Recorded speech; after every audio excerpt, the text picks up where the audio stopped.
¿sí? Y lo tenemos a Cristian Castillo, referente de la izquierda, que siempre están en la lucha, y me parece que hoy más que nunca es necesario que se dé una lucha que permita construir una alternativa que sea diferenciadora de todo esto, o por lo menos ponerle freno a algunas iniciativas que se quieren concretar. Cristian, ¿cómo estás? Un gustazo.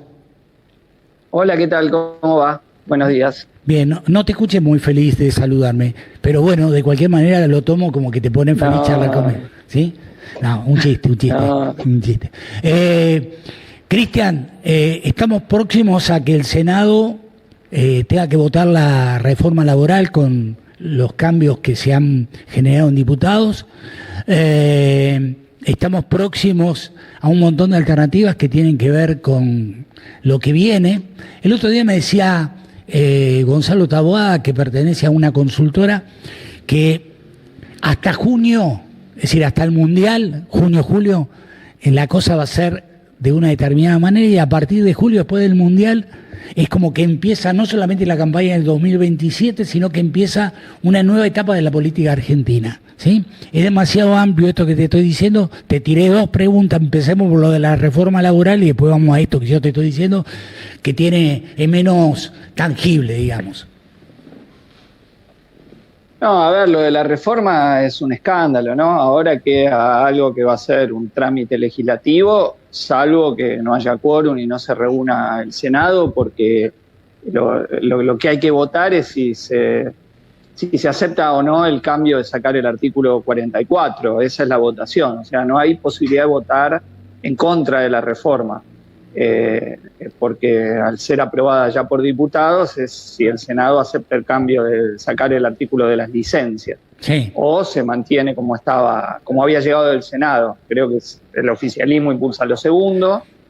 El oficialismo, digo, ¿por qué? Déjame aportar esto nada más.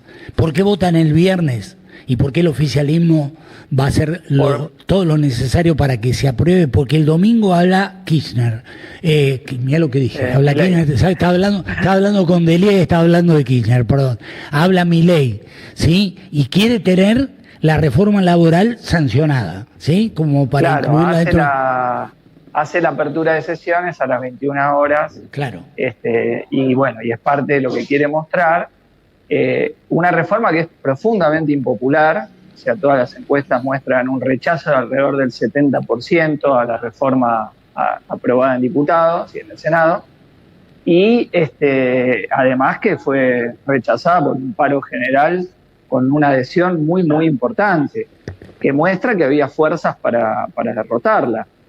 Pero no hubo una estrategia a la altura por parte de la conducción sindical, que por el contrario negoció los artículos que tenían que ver con la cuota solidaria y con la cuota sindical, y listo, la dejó pasar, y solo cuando fue tan grande el repudio popular llamó un paro general, porque uno piensa que sabiendo que ya estaba Milei negociando con los gobernadores, deberían haberse hecho movilizaciones en las provincias donde podían darse vuelta los diputados y senadores. Sin embargo, no se hicieron. O sea, provincias donde los sindicatos locales habían apoyado a esos gobernadores, como Tucumán, donde le habían dado el apoyo a Jaldo, como Catamarca, donde lo habían apoyado a Jalil, Salta, donde lo habían apoyado a Sáenz, Misiones a Pasalacua, a Vidal, que viene de ser dirigente sindical del petróleo. Sí. Y en esas provincias no se hizo nada para que les cueste algo venderse de esa manera y aprobar esta reforma esclavista. Y después, cuando se trata primero en el Senado, convocan una movilización sin paro, y posteriormente, bueno, el rechazo que generó, donde el detonante fue de algún modo este artículo 44 de que te enfermas y no te pagan, los obligó a llamar un paro general y tuvo una adhesión muy, muy, muy fuerte. Entonces, acá hay que sacar conclusiones claras, ¿no? Los que fueron responsables de esta aprobación, los diputados que respondían a gobernadores peronistas que nuevamente se vendieron, porque, a ver, en la sesión hubo muchos diputados y diputadas de Unión por la Patria que denunciaron a estos diputados del bloque tucumano, catamarqueño y otros que habían sido electos por las listas peronistas y se vendieron. Pero ellos tienen su responsabilidad, porque no es que lo de Jaldo y Jalil es una novedad. los 2 primeros años de Milei, ellos le votaron infinidad de cosas a Milei, fueron bastante mileístas. Solo frenaron un poco su mileísmo durante el periodo de la campaña electoral. Entonces, ahí todos los que fueron y llamaron a votar y se integraron a las listas impulsadas por Jaldo y Jalil, bueno, ahora que no se pueden mirar para otro lado, ellos los pusieron ahí. Incluso el caso de Tucumán es muy emblemático. Javier Noguera supuestamente iba a encabezar una lista contra Jaldo, finalmente se integra en la lista de Jaldo, pero después juega con Jaldo. Entonces, ¿cómo es esto? O sea, se venden todo por chirola, todo jugando, digamos, para probar algo que es brutal, que es, insisto, una reforma esclavista, que obvio después tienen que hacerla pasar, se va a resistir lugar a lugar, está la judicialización, hay que pelearla de todas formas, pero lo aprobado es una vergüenza, es un escándalo el negociado del FAL, que te quiten la posibilidad de cobrar horas extra, que era el recurso que muchos laburantes tenían para poder llegar a fin de mes, que te paguen menos indemnizaciones y en cuota, todo para joder al laburante, del primero hasta el último artículo, que saquen a los trabajadores de las apps o directamente no estén incluidos en la ley de contrato de trabajo, o sea que nunca van a tener derechos laborales y siempre van a laburar precarizados, cuando en el mundo se están discutiendo todas las regulaciones para enfrentar el fraude laboral de las empresas de plataforma, ¿no? Entonces, acá hay algo que ha sido muy grave y yo creo que hay que marcar al fuego todas las responsabilidades, la de las conducciones sindicales que no la enfrentaron, esa es la verdad, hicieron una mímica de oposición. Una mímica, me encantó eso, una mímica hicieron, ¿es cierto? Hicieron una mímica de oposición, esa es la verdad. Cuando, insisto, había fuerza para derrotarlo, porque vos me decís, el paro fue muy minoritario, no paró nadie, no, fue el paro más grande que tuvo contra Milei.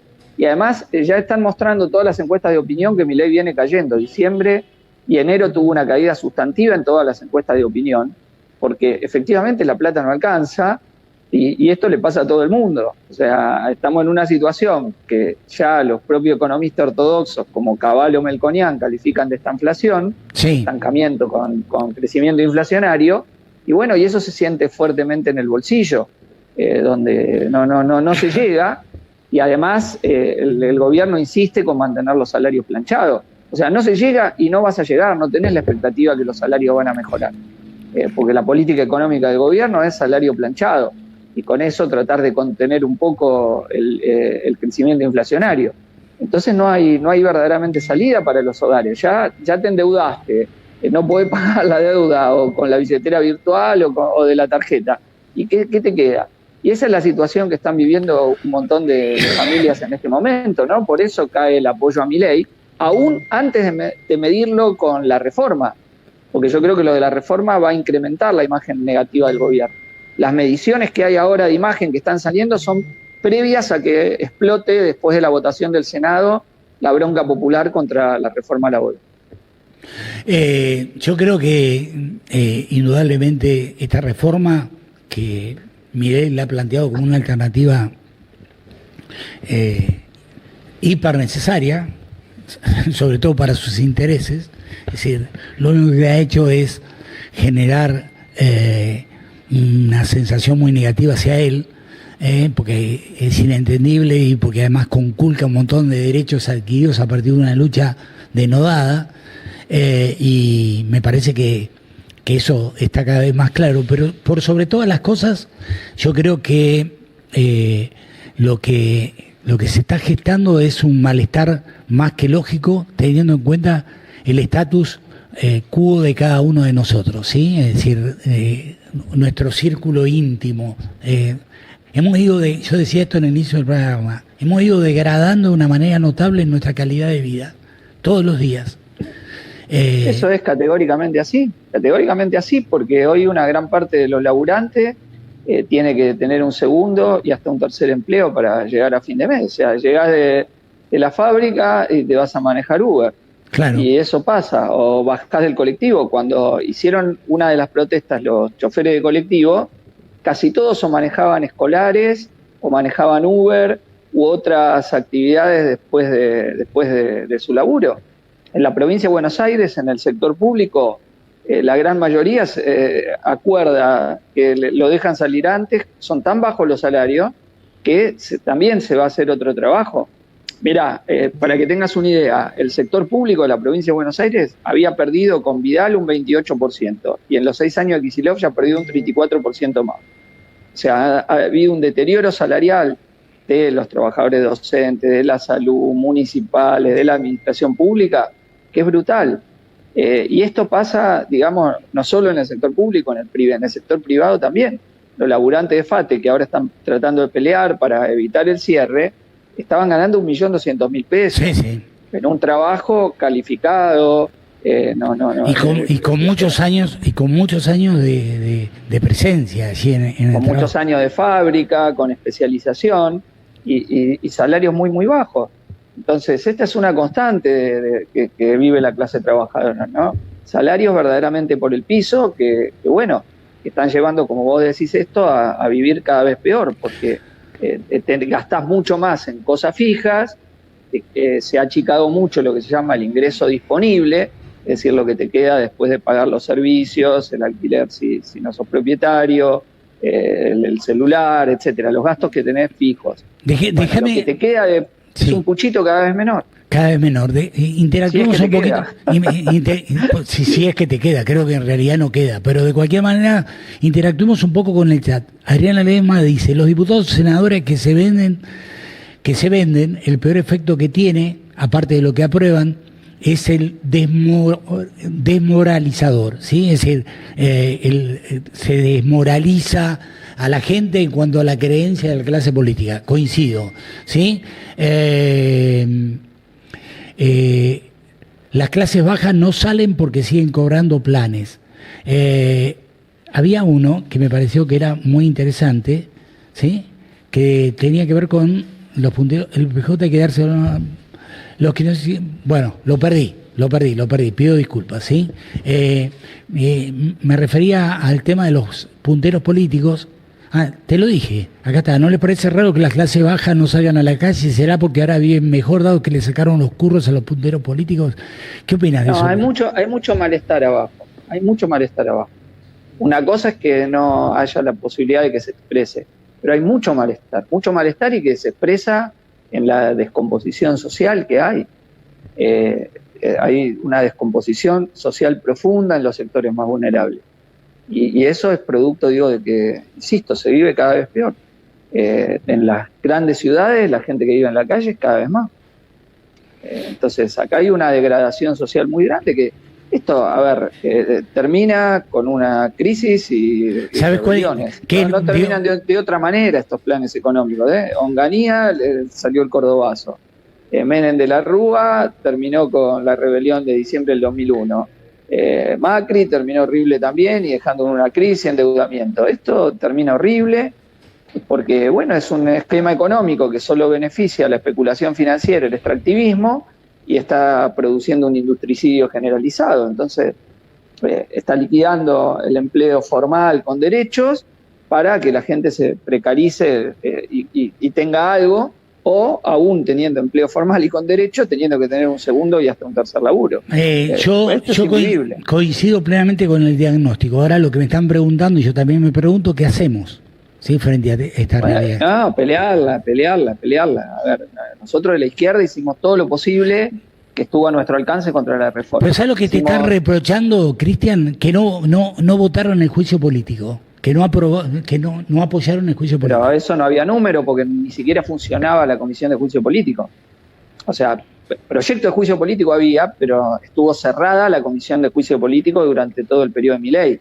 No sé si se acuerdan, cuando fue la pelea por la presidencia, que iban a poner a Marcela Pagano y el Menem la retira, pero no se acepta, nunca se normalizó esa comisión.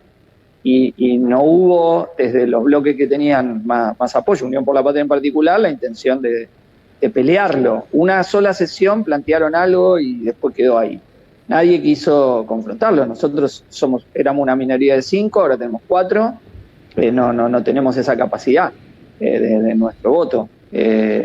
Porque además de que el proceso de juicio político es muy engorroso. Sí, la Cámara de Diputados, va un proyecto, para que se entienda, se presenta un proyecto de juicio político, hay presentado.